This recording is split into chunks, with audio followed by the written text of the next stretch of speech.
Hello everyone, नमस्कार सर्वांना. स्वागत आहे तुमचं आजच्या व्हिडिओमध्ये. तर आज आपण रविवार पेठेत जाणार आहोत. म्हणजे मी तो व्लॉग एकदम शॉर्ट केलेला आहे, कारण का खूप गर्दी होती. मला काही शॉर्ट म्हणजे घेता पण आले नाहीत, विचारता पण आले नाहीत. पण जेवढं काही मी तुमच्यासाठी रेट वगैरे विचारून आली आहे, तुम्हाला थोडीफार मदत होईल गणपतीची तयारी करण्यासाठी. सो असं आम्ही रविवार पेठेच्या गाडी लावली कुठंतरी, कारण का पार्किंगला तिथं जागा नाही. आणि रविवार पेठेच्या दिशेने गेलो. जो मखर बघताय ना तुम्ही, आम्ही त्यांना प्राइस विचारली की किती रुपयाला आहे. सो ते बोलले की 3500 का 3500 का 3200 रुपयाला, आय थिंक असं काहीतरी मखर होतं. पण छान होते, क्वालिटी वाईज चांगलं होतं, म्हणजे स्पेस वगैरे होता त्याच्यामध्ये. पण मला थोडीशी किंमत थोडीशी जास्त वाटली. आणि म्हणजे तुम्हाला एक सांगायचंय की जर का तुम्हाला गणपतीची शॉपिंग करायची आणि ऐन टाइमला जाऊ नका, कारण का ऑलरेडी आत्ता सध्या खूप महाग चालू आहे रविवार पेठेत सुद्धा.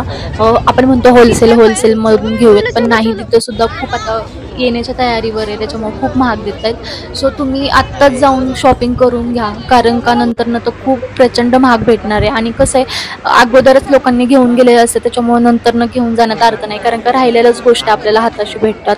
ज्या माळ बघताय ना तुम्ही, त्या 200 रुपयाला 2 मिळत होत्या. आणि आतमध्ये जे दुकानं असतात ना, त्या दुकानात तर बापरे प्रचंड महाग होतं, कारण का 600 रुपये जोडी, 700 रुपये जोडी, 1200 रुपये जोडी. म्हणजे भारीतलं भारी, एकदम भारीतला माळा होते ना, 1200 रुपये जोडी होते. आणि त्या दिवशी प्रचंड गर्दी होती, कळत नव्हतं की नक्की कुठं जायचं. आम्हाला डिस्कशन करायला पण जागा भेटत नव्हती खरं तर.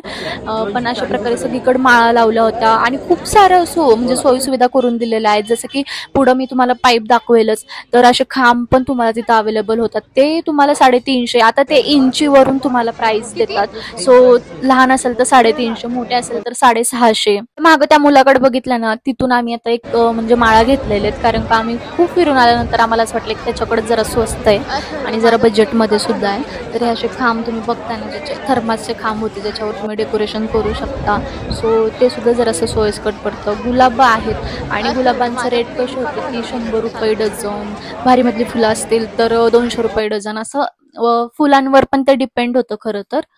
आता आधी कसं आपल्याला जास्त सोयीसुविधा नव्हत्या, आपल्याला घरीच सगळ्या गोष्टी बनवाव्या लागत होत्या. पण आता सगळं आपल्याला रेडीमेड मिळतंय, काही काही गोष्टी आपल्याला म्हणजे दुकानातच मिळून जातात. सो मला असं वाटतं की ते खूप इझी बनले आपल्यासाठी. तर आता तुम्ही हे डबल टेप बघता ना, ती चक्क मला 50 रुपयाला 3 मिळाले. म्हणजे सोने पे सुहागा झालाय. होलसेल रेटमध्ये तर तिथं खूप छान भेटून जातं. आणि नेक्स्ट आम्ही गेलो, तिथं लावले होते जे पाईप असतात ना आपले पाण्याचे, तर त्याच्यापासून एक चौकोन केला होता, जेणेकरून आपल्याला गणपतीसाठी काहीतरी डेकोरेशनसाठी हेल्प होती. सो मला ती आयडिया होती डोक्यात, पण मी म्हणलं आपण बघूयात. पण माझा भाऊ म्हणला की मी हे घरी तयार करू शकतो, त्याच्यामुळे आम्ही काही ते घेतलं नाही.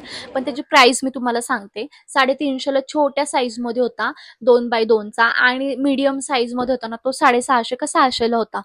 फायनली आम्ही माळा सुद्धा घेतला. त्याच्यानंतर पुढे गेलो, तर पुढे एक गणपतीला यावेळेस मुकुट वगैरे काहीतरी लावावं किंवा घरी बनवावं. पुढे गेल्यावरच आम्हाला एक 150 रुपयाला सुंदर असा मुकुट दिसला, आणि तो लगेचच घेऊन टाकलं, कारण का 150 रुपये काहीच नाही आणि सुंदर होता तो दिसायला, त्याच्यामुळे लगेच घेऊन टाकला. तर आमचं फायनली सामान घेऊन झालं होतं. पण एक राहिलं होतं, ते म्हणजे की चहापत्ती घ्यायची होती, आणि त्याच्यासाठी मंडईत होती चहापत्तीचं दुकान. सो आम्ही तिथं चालतच गेलो, कारण का जोपर्यंत गाडी काढायची, एवढ्या गर्दीतून गाडी न्यायची, तोपर्यंत आम्ही रिटर्न आलो आणि फायनली चहापत्ती घेतली. तर असा होता हा व्लॉग. जर का तुम्हाला ह्या व्लॉगमधून काहीतरी हेल्पफुल तुम्हाला वाटलं असेल तर प्लीज लाईक करा, शेअर करा आणि कमेंट करा. Thank you for watching.